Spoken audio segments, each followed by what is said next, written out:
Je suis sincèrement heureuse de pouvoir m'adresser à vous aujourd'hui en prélude à la séance de signature des protocoles de collaboration entre le ministère de la Culture et des associations culturelles qui ont pris racine un peu partout sur le territoire et qui ont déjà fait leur preuve dans la mise en place de la gestion d'activités culturelles à fort impact sur la population, des fois malheureusement avec très peu ou aucun moyen.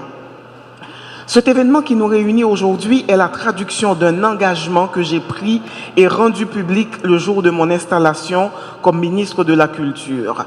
C'est aussi l'aboutissement d'un travail considérable entrepris depuis mon arrivée à la tête du ministère de la Culture par les membres de mon cabinet technique et des cadres du ministère. Je tiens à les remercier publiquement pour leur enthousiasme et pour le fait qu'ils ont compris dès le lancement du processus que j'étais impatiente de vous rencontrer, chers opérateurs culturels, pour sceller les bases d'une coopération respectueuse, utile et dans une certaine limite nécessaire entre le socle des actions et initiatives culturelles en Haïti et le ministère. D'ailleurs, j'ai le plaisir de vous souhaiter la bienvenue en mon nom et aussi au nom du gouvernement auquel j'appartiens qui s'est engagé à soutenir et défendre cette initiative. Mesdames et messieurs, comme moi, je le sais puisque pendant ces dernières décennies, puisque j'ai été partout avec vous, partageant vos préoccupations, participant aux débats et aux réflexions sur la décentralisation culturelle, vous avez toujours espéré de nouveaux outils, de bons soutiens pour que les associations culturelles s'inscrivent dans une dynamique de partage de responsabilités dans le développement, la mise en place et le fonctionnement optimal des structures de production et de diffusion culturelle entre le pouvoir central de l'État et les pouvoirs locaux des collectivités territoriales. La culture a besoin d'un terrain solidaire pour pouvoir remplir son rôle dans la cohésion sociale. La culture est et doit s'affirmer comme une expression de la solidarité, de l'ouverture vers les autres et de lien entre les membres de la population de toutes les régions et communes d'Haïti. Nous avons la responsabilité de combler le fossé entre les catégories d'Haïtiens discriminés ou favorisés en fonction de leur localisation sur le territoire ou leur statut social, académique et économique.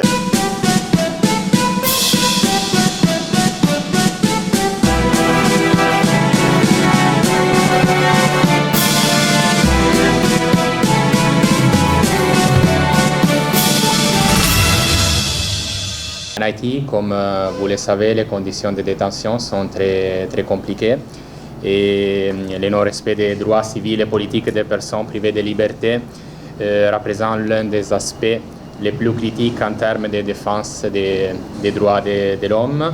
La situation dans les prisons est une situation extrêmement difficile avec un taux de détention préventive prolongé qui est très élevé et qui nous préoccupe beaucoup. C'est pour ça que Progetto Mondo, en partenariat avec le RNDDH et avec le soutien de l'Union européenne, qui est le bailleur des fonds de ces projets, ont démarré l'initiative À Bon Droit. À Bon Droit, c'est un projet de 34 mois qui a démarré en février 2020. Donc nous sommes presque à la fin de l'exécution de ces projets. L'objectif du projet À Bon Droit, c'est de renforcer l'état des droits en Haïti avec une approche orientée à la participation de la communauté, de la société civile et au renforcement en même temps des acteurs du système de justice en Haïti. Les présents concours s'inscrivent dans l'activité des projets portant sur l'organisation d'une campagne de sensibilisation de l'opinion publique sur la défense et la promotion des droits des personnes en conflit avec la loi et contre la stigmatisation des anciennes détenus afin de favoriser leur réintégration socio-économique. Il s'agit d'une campagne qui a débuté en novembre dernier avec les concours des spots radiophoniques portant sur les mêmes thèmes. Les présents concours ont une portée nationale en priorisant les 6 communes cibles du projet À Bon Droit, c'est-à-dire Port-au-Prince, Les Cayes, Jacmel, Saint-Marc, Henche et Gonaïves. L'objectif général du concours, c'est de sensibiliser et conscientiser l'opinion publique à travers ses citoyens et ses citoyennes sur leur rôle clé dans la défense des personnes, des droits des personnes en conflit avec la loi et contre la stigmatisation des anciens détenus. Pour rejoindre cet objectif, on a encouragé les professionnels et amateurs du graphisme et de l'infographie, les caricaturistes et dessinateurs à s'engager personnellement dans les thématiques du concours. On a donné la possibilité à la société civile de s'exprimer par les biais des œuvres des participants et participantes au concours sur l'importance de la défense des droits des personnes en conflit avec la loi et contre la lutte contre la stigmatisation des anciennes détenues.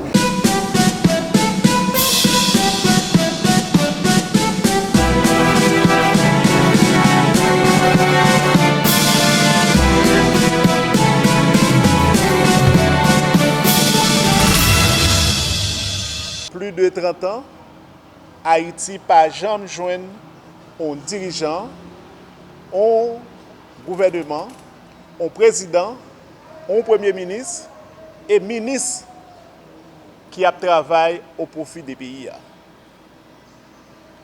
Je dis que nous-mêmes, qui fait partie d'une structure, les gens qui sont dans l'autre pays étranger, ils tous concernés des problèmes pays à la passé. Et c'est raison ça, en pile monde qui toujours goumé, en pile monde qui toujours mettait au bon côté la population, ils ont arrangé pour que ils continuent goumé, pour qu'ils disent c'est trop à tort. Est-ce que Haïti va passer 5 à 10 ans encore dans sa nouille? Est-ce que Haïti va prendre 5-10 mois encore dans sa la pied aujourd'hui?